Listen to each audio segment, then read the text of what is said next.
Perkenalkan, nama saya Natasha Sinaga dengan NIM 40122111106. Di sini saya membuat video untuk memenuhi tugas mata kuliah Hukum Internasional yang diampu oleh Bapak Sintong Arion Hutapea SHMH. Tugas ini adalah untuk menjelaskan asas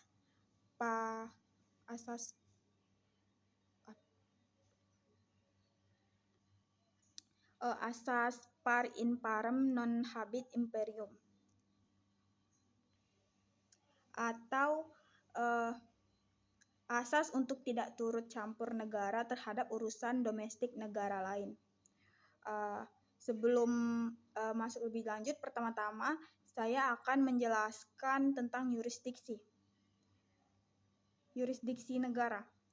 Nah, jadi yurisdiksi negara itu timbul dari kedaulatan. Jadi dalam hal itu ada dua aspek, yaitu intern dan ekstern. Nah, dari situlah lahir yurisdiksi negara. Jadi yang dapat memiliki yurisdiksi menurut hukum internasional itu hanyalah negara-negara yang berdaulat. Nah, yurisdiksi negara ini artinya itu hak, kekuasaan atau wewenang negara yang berdasarkan hukum internasional untuk mengatur orang, benda, tindakan atau peristiwa yang mengandung aspek internasional. Jadi bisa dibilang yurisdiksi ini tuh wewenang negara untuk menjalankan aturan hukumnya, baik secara pidana dan perdata.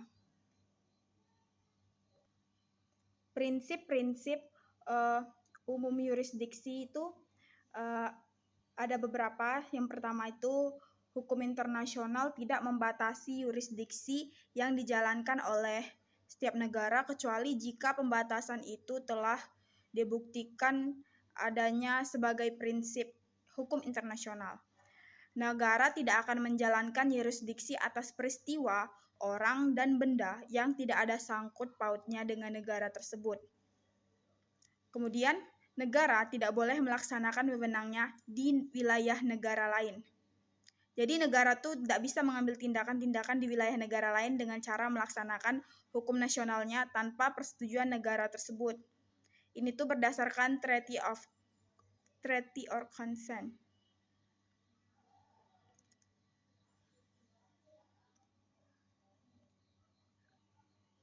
Kemudian prinsip-prinsip yurisdiksi negara itu dibagi menjadi 4.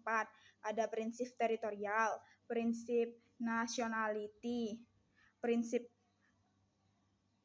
nasionalitas maksudnya, atau prinsip personal. Nah, kemudian prinsip perlindungan dan prinsip universal. Pertama tuh prinsip teritorial. Prinsip teritorial itu ada 2, teritorial subjektif dan teritorial objektif. Nah, teritorial subjektif nih dilihat dari wilayah tempat terjadinya itu peristiwa kejahatan. Jadi kalau tindak pidana itu dilakukan berdasarkan teritorial subjektif, berarti itu karena tindak pidana itu terjadi di wilayah tersebut. Kalau berdasarkan teritorial objektif, walaupun tindak pidana kejahatan itu nggak terjadi di wilayahnya, tetapi korban dari tindak kejahatan tersebut adalah warga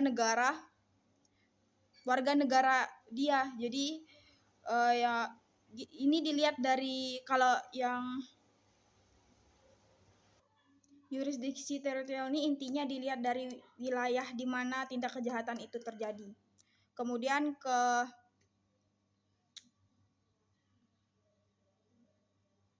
prinsip personal. Prinsip personal ini ada 2, ada prinsip personal aktif dan pasif. Nah, kalau prinsip personal aktif tuh dilihat dari dilihat dari kewarganegaraannya.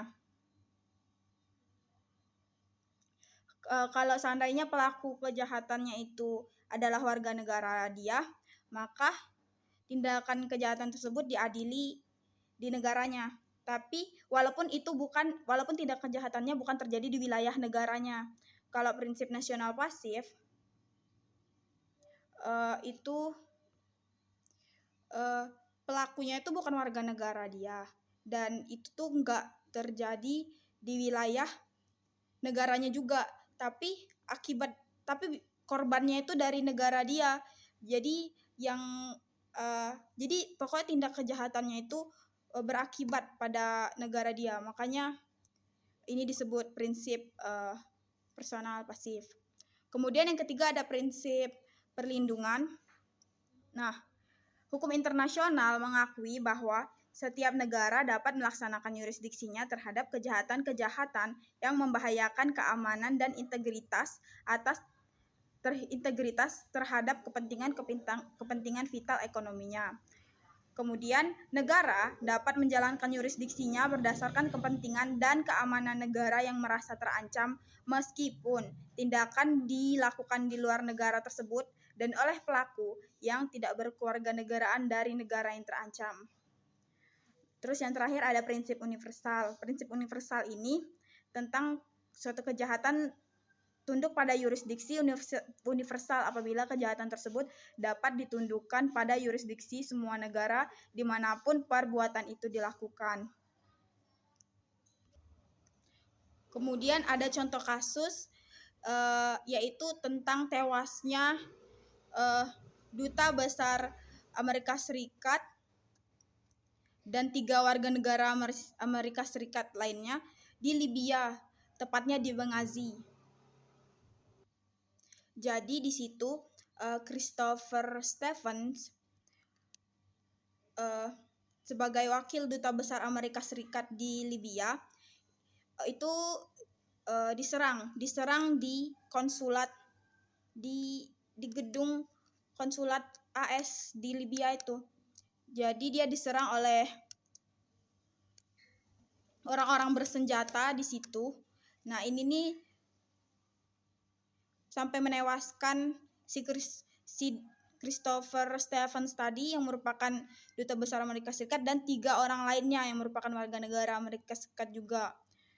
Jadi kasus ini tuh menyebabkan pemecatan terhadap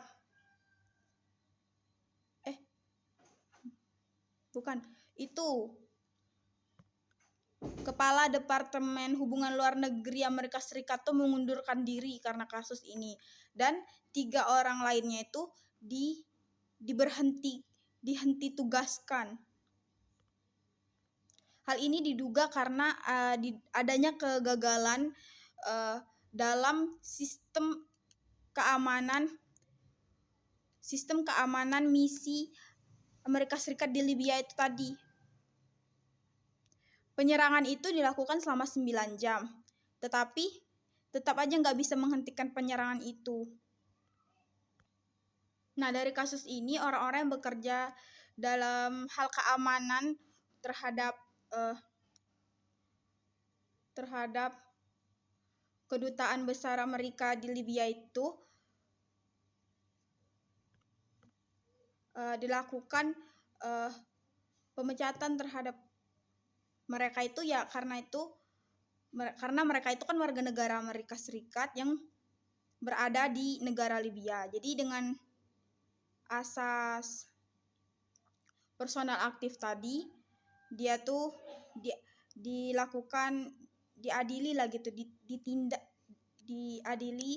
atas kelalaiannya itu, kegagalannya dalam menjaga keamanan. Kemudian dari kasus ini atas tewasnya Duta Besar AS di Libya itu tadi, para pelaku itu bakalan diadili di Amerika Serikat. Hal ini dilakukan atas asas perlindungan tadi, karena walaupun pelakunya bukan warga negara Amerika Serikat dan bukan terjadi di Amerika Serikat, ini tuh berhubungan dengan kepentingan dan keamanan Amerika Serikat itu sendiri. Baiklah, sekian dari saya.